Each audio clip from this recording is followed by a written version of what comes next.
CM Revanth ని కలిసి new year wishes చెప్పిన ప్రముఖులు, తెలంగాణలో రికార్డు స్థాయిలో జరిగిన లిక్కర్ సేల్స్. ఇలాంటి టాప్ 10 తెలంగాణ న్యూస్ ఇప్పుడు చూద్దాం.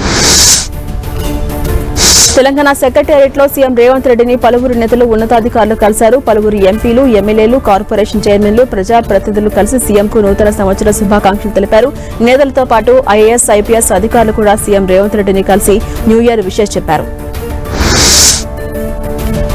తెలంగాణ సర్కార్పై మాజీ మంత్రి కేటీఆర్ ఫైర్ అయ్యారు. కాంగ్రెస్ పాలనలో మార్పు లేదని, తిరోగమనం దిశలో ఉందని కేటీఆర్ ఆరోపించారు. క్యాలెండర్లు మారుతున్నాయే తప్ప కాంగ్రెస్ పాలనలో మార్పు లేదన్నారు. 2028లో తిరిగి కేసీఆర్ ను సీఎంగా చూడటమే బీఆర్ఎస్ లక్ష్యమని, అదే తమ ధ్యేయమని కేటీఆర్ తెలిపారు. వేములవాడ భీమేశ్వర స్వామిని దర్శించుకున్నారు మంత్రి అడ్లూరి లక్ష్మణ్ కుమార్. రాష్ట్ర ప్రభుత్వ వైపు ఆది శ్రీనివాస్, సీఎం రేవంత్ గొప్ప సంకల్పంతో వేములవాడ రాజన్న ఆలయం, మేడారం అమ్మవారి ఆలయాల అభివృద్ధి జరుగుతోంది అన్నారు. రాజన్న ఆలయం అభివృద్ధి పూర్తయ్యాక కొండగట్టు వంచన్న, ధర్మపురి లక్ష్మీ నరసింహస్వామి ఆలయాలు అభివృద్ధి చేస్తామని సీఎం మాట ఇచ్చారన్నారు ఆది శ్రీనివాస్. జగిత్యాల జిల్లా ప్రసిద్ధ పుణ్యక్షేత్రం కొండగట్టు వంచన్న ఆలయానికి జనవరి 3న AP deputy CM Pawan Kalyan రాబోతున్నారు. దీంతో అధికారులు కొండగట్టులో భద్రతా ఏర్పాట్లు చేస్తున్నారు. ఎస్పీ అశోక్ కుమార్ కొండగట్టులో పర్యటించి భద్రతను పర్యవేక్షించారు. హెలీప్యాడ్ ప్రాంతం, వాహనాల పార్కింగ్ స్థలాలు, ట్రాఫిక్ రూట్ ఏర్పాట్లను ఆయన పరిశీలించారు. యాదగిరిగుట్ట లక్ష్మీ నరసింహస్వామి ఆలయంలో భక్తుల రద్దీ అధికంగా ఉంది. నూతన సంవత్సరం కావడంతో అధిక సంఖ్యలో భక్తులు స్వామివారిని దర్శించుకునేందుకు ఆలయానికి వస్తున్నారు. దీంతో ఆలయ ప్రాంగణంలో భక్తుల సందడి నెలకొంది. ఉచిత ప్రవేశ దర్శనానికి దాదాపు 3 గంటల సమయం, ప్రత్యేక ప్రవేశ దర్శనానికి దాదాపు 2 గంటల సమయం పడుతోంది.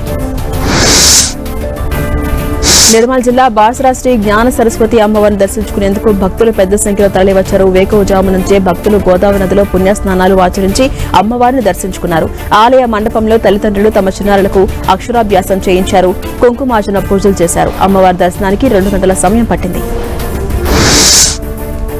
మెదక్ జిల్లాలో ప్రసిద్ధ పుణ్యక్షేత్రం ఏడుపాయల వనదుర్గ భవానీ దేవాలయంలో భక్తుల సందడి నెలకొంది. ఉదయం నుంచే భారీ సంఖ్యలో భక్తులు అమ్మవారి దర్శనానికి తరలివచ్చారు.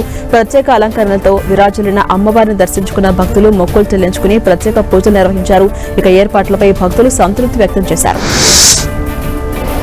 హైదరాబాద్ లోని 3 కమిషనరేట్ల పరిధిలో పోలీసులు డ్రంక్ అండ్ డ్రైవ్ తనిఖీలు చేపట్టి భారీగా వాహనాలను పట్టుకున్నారు. మద్యం సేవించి వాహనాలు నడిపిన 2731 మందిపై కేసులు నమోదు చేశారు పోలీసులు. హైదరాబాద్ కమిషనరేట్ పరిధిలో 1198 మందిపై, సైబరాబాద్ లో 928 మందిపై, రాచకొండ కమిషనరేట్ పరిధిలో 605 మందిపై డ్రంక్ అండ్ డ్రైవ్ కేసులు ఫైల్ అయ్యాయి. న్యూ ఇయర్ వేడుకలపై ఈగల్ టీం పంజా విసిరింది. రాత్రి హైదరాబాద్ లోని 60కి పైగా పబ్బుల్లో తనిఖీలు చేపట్టారు. 4 పబ్బుల్లో 5 డీజేలు డ్రగ్స్ తీసుకున్నట్లు గుర్తించారు. అర్ధరాత్రి వాహనదారులకు రోడ్లపై కూడా డ్రగ్ టెస్టులు నిర్వహించారు. వాహన తనిఖీల్లో 38 మందికి డ్రగ్స్ స్క్రీనింగ్ టెస్ట్ చేయగా ఒకరికి పాజిటివ్ వచ్చింది.